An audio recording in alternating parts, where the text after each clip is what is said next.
فروا صوفے پر بیٹھی موبائل دیکھ رہی تھی ہلکی سی مسکراہٹ کے ساتھ۔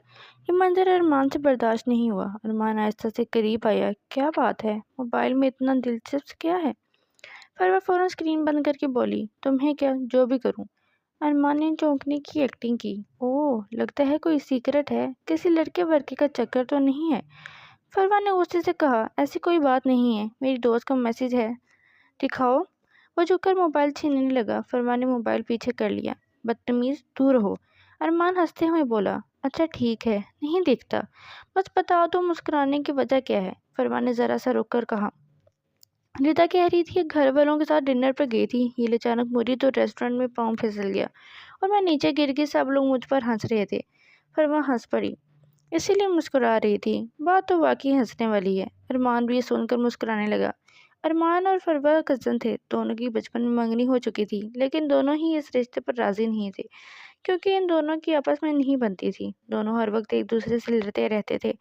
فروا کو اگر بریانی پسند تھی تو ارمان کہتا تھا بیف کڑھائی سے اچھی کوئی چیز دنیا میں ہو ہی نہیں سکتی۔ ایک کو بارش اچھی لگتی تھی تو دوسرے کو بارش سے چڑ تھی۔ فروا جتنا گھومنے پھرنے کی شوقین تھی، ارمان اتنا ہی باہر آنے جانے سے چڑھتا تھا۔ اس کو فروا کا دوستوں سے زیادہ ملنا جلنا پسند نہیں تھا۔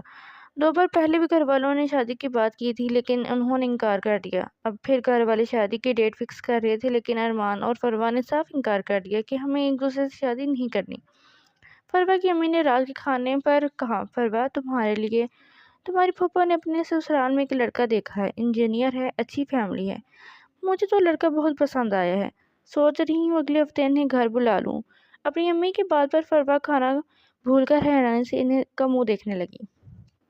دوسری طرف ارمان جو اپنی پسندیدہ بیف کڑھائی کھا رہا تھا، اس کے حلق سے نوالا اترنا مشکل ہو گیا۔ کیا کہہ رہی ہیں چچی جان؟ فروا کا رشتہ وہ انتہائی سختی سے پوچھنے لگا۔ ہاں تو فروا کی بات کر رہی ہوں، اب تم دونوں ایک دوسرے سے شادی نہیں کرنا چاہتے تو اس کا مطلب یہ تھوڑی ہے کہ میں فروا کو ساری عمر گھر پر بٹھا کر رکھوں گی۔ تمہاری پھوپھا نے مجھے لڑکے کی تصویر دکھا دی ہے، مجھے عادل پسند ہے اور میں سوچ رہی ہوں ایک دفعہ منگنی کر کے دیکھ لیا ہے تو ڈائریکٹ نکاح کی بات کروں گی۔ ان لوگوں کو وہ رحمان کو دیکھتے ہوئے سنجیدگی سے بولی۔ فروا غصے سے ماں کو دیکھ کر ٹیبل سے اٹھ کر چلی گئی۔ ارمان بھی چچی کو غصے سے گھور کر کھانا دور چھوڑ کر اپنے کمرے میں چلا گیا۔ ارمان اور فروا دونوں انتہائی پریشان تھے۔ دونوں نے یہ تو سوچا ہی نہیں تھا کہ وہ اگر آپس میں شادی نہیں کریں گے تو کسی اور سے کرنی پڑے گی۔ اگلے دن شام کو ہی فروا کی امی نے کہا، ہاں بھائی، پر وقت بتاؤ کس دن بلاؤں؟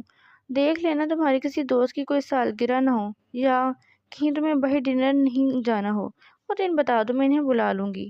کوئی ضرورت نہیں ہے چچی ان کو بلانے کی۔